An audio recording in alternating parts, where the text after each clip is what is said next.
yes ká ní nǹkan táwọn méjèèjì èròǹgbà wọn ó gbà ní ká ní nǹkan tí wọ́n rò lé Alhaji Adébísí Àkàndé Táyé Currency lórí ó wá sí ìmúṣẹ ni by now wọn ò ní máa wá tó ṣe fẹ́ wá bẹ̀bẹ̀ eléyìí ti fẹ́ wá bẹ̀bẹ̀ èyí sáàjì Mr Sport níjọ́ tó lọ yẹn mò ń retí ni there is a voice note I'm going to release very soon to send sẹ́ni kan pé òun ò mọ̀ pé bóyá tó bá tiẹ̀ lọ sílé Alhaji Táyé Currency kan páwọn boys lè nù ún ó rò pé Táyé Currency ju àwọn tó ń bá rìn kiri pé àwọn boys lè nù ún àwọn kìnnì kan ó rò pé Currency orí bó ṣe welcome ẹ because o set camera lọ ni o fẹ́ tún lọ dá wà lálẹ́ o lè forí sáwọn òpònú tó ń kọrin tó ń rò porin làwọn ń kọ tó ń fẹ́ fi máa fọ̀tẹ̀ dìde òun náà la rí gbogbo ibi tó ń lọ yẹn sìn àrí crowd wọn bó ṣe pọ̀ tó ní Togo àbí Ghana tó ń lọ àrí crowd wọn bó ṣe pọ̀ tó ẹ fẹ́ máa fẹ́ nìkan ẹ fẹ́ máa fọmọ wọ́mọ ẹ fẹ́ máa fi èèrà ẹ fẹ́ máa fi wé helicopter èèrà lẹ́lẹ̀ ẹ fẹ́ máa fi wé helicopter ẹ fẹ́ máa fi Corolla ẹ fẹ́ máa fi wé plane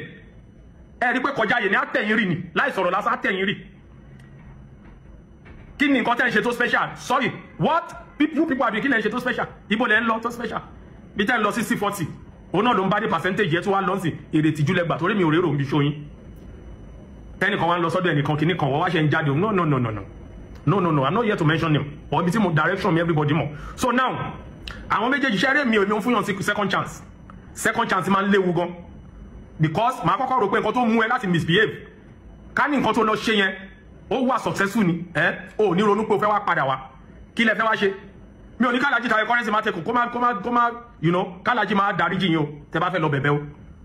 mi ò ní k'Alhaji máa dáríjì bàbá Ayọ̀já mi o bọ èmi kálẹ̀ mi màá sọ pé ok mo ti gbọ́ bọ̀ kó ní kálukú ṣe tiẹ̀ lọ́tọ̀ọ̀tọ̀ ẹ má tún wá ẹ́ńtà mi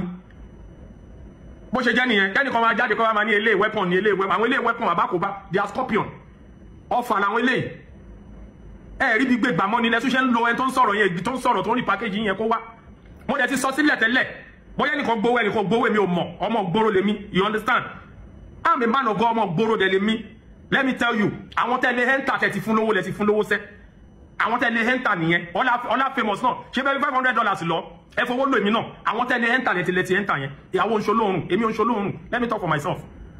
ẹ lọ gbowó ńlá wá mi oṣolóhùn bá máa gbowó lọ́wọ́ yín kí n máa sọ̀rọ̀ again kí n máa èmi I'm not into that èmi ò ń dẹ́ṣẹ̀ I'm like this I call a spade a spade ẹnìkan ajáde aláwọn ilé weapon ni àwọn kìíní ó ti ṣe Currency nǹkan tó yẹ kó sọ ni pé Currency ti ṣe wọn bá oore tó lè ṣe fún yín ó ti ṣe fún yín nìyẹn ẹ máa lọ ẹ lọ jókòó ẹ lọ máa lò yẹn lọ máa jẹ yẹn náà but ó kù yín wánú yín ó kù yín ó kù Ọlọ́run ìwánú yín aburú tẹ ṣe ó kù yín ó kù Ọlọ́run gbogbo nǹkan tẹ ṣe ọ̀tẹ̀ tẹ dì gbogbo WhatsApp group tẹ ṣe gbogbo àwọn tí wọn tó wà ń bàdàn yẹn tó lọ ń pè èké gbogbo àwọn tó ń fún lówó pé máa ṣe báyìí ó kù yín ó kù Ọlọ́run because ẹni tẹ fẹ́ rí bọ́ náà ẹ lè bá ẹ rí bá pìtìpìtì wá ń bà yín nǹkan dẹ̀ ti ṣe gbogbo yín mo sì ń sọ ẹ máa rí gbogbo nǹkan tó ń ṣẹlẹ̀ láàrin yín la mọ̀ gbogbo nǹkan tó ń ṣẹlẹ̀ pátápátá la mọ̀ nǹkan ń ṣe gbogbo yín ẹ máa live fake life kí ni ẹ máa ṣòṣì kiri lórí kí lẹ̀ ń bá kiri gan kí lẹ̀ ń bá ká lórí kíni ebi tọ́lọ́ bá máa gbéyàn dé láyé àgbédébẹ̀ ibi tí Currency wà lè ní ẹ̀rọ pé èrò inú ẹ̀ ni Ọlọ́run ló mú débẹ̀ Ọlọ́run lákọ̀dá ni Ọlọ́run níbi tó máa wà ní Ọlọ́run ní jayé lọ Ọlọ́run ní jọba lórí gbogbo wọn ẹ wá fẹ́ mú nǹkan tí Ọlọ́run fi sókè yẹn fẹ́ rí bọ́ ẹ mọ̀ pé tẹ̀lé máa bá bọ̀ ẹ bá náwó kẹ lọ Togo kẹ lọ Ghana kẹ lọ gbogbo ẹ kẹ lọ máa ṣe ṣó kiri ẹ lè rérò for now tẹ́ ẹ bá ṣe nǹkan tó yẹ kẹ́ ṣe nǹkan tó yẹ kẹ́ ṣe ni pé take it one after the other don't jump àwọn èèyàn ló bá bi tó lọ náà àwọn èèyàn ló bá bi tó lọ náà ẹ tó dẹ̀ gbé ẹ tó ń ṣe bí ọmọ kiri sìn orí ẹ pé owúlò orí ẹ pé òmè bú ni orí ẹ pé èbú elé ń bú èbó yá máa bọ̀ wá máa bẹ́ èbú wọn gbé kiri torí ọ̀tẹ̀ torí èbú ẹ ń kóra yín kiri ẹ wá ní kiri kan I can never give a second chance to anybody then ẹ jẹ́ kí n parí ọ̀rọ̀ mi báyìí ẹni tó bá ń sọ̀rọ̀ kó máa ṣọ́rọ̀ ẹnu ẹ̀ sọ because ẹ má jẹ́ ká máa sọ̀rọ̀ káwọn èèyàn máa wò wá bí pé eléyìí ó stupid ẹlòmíì àmì ìrìbí kọ́ńkọ́ tó bá sọ tó bá make sense nobody will come out people like me to what to come out to attack you or to talk against it but when you are doing what is not making sense irú wa ẹ máa jáde to correct your senses or how will I put it people will be looking at you pé eléyìí ò mọ nǹkan tó fẹ́ and they be seeing you be ọlọ́tẹ̀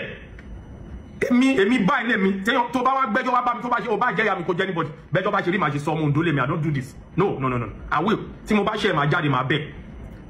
but tó bá ṣe mi màá kọ́ màá dẹ̀ sọ fún ẹ nǹkan yẹn ló dẹ̀ ṣe mọ́ I will never give you second chance àwọn eléyìí weapon àbí scorpion lélẹ̀ tó máa tàyàn pa tó ń sá fún bó ṣe jẹ́ nìyẹn the decision is yours Alhaji Adébísí Àkàndé Táyé Currency èmi kò sọ opinion tèmi ni God bless everyone ṣé ó dàbọ̀ Wálé Adéọba nǹkan ti bà wọ́n táyé jábọ́ tì ẹni tó busy láti jọ Monday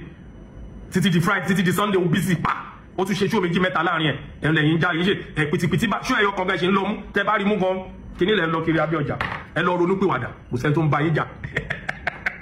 but no second chance fàkàtì nìyẹn ó dàbọ̀ ẹ ṣé ó dàbọ̀.